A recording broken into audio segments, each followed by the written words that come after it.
Recinto de Donceles se están preparando ya diversas iniciativas para regular los estacionamientos y también los comercios en la vía pública. Mi compañera Andrea Díaz nos cuenta.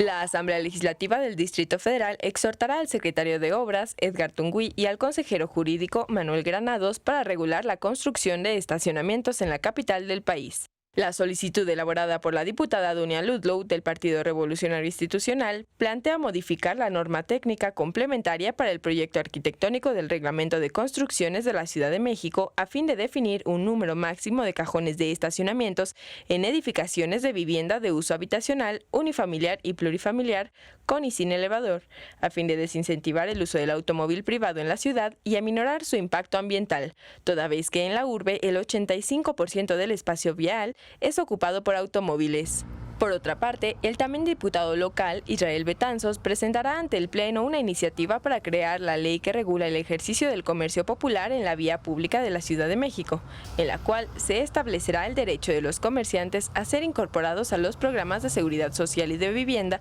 así como la obligación a mantener limpias sus zonas de trabajo, a pagar el servicio de energía eléctrica, así como a pagar impuestos y derechos por el uso de la vía pública. Además, eliminaría la prohibición de ejercer el comercio en la vía pública del centro histórico.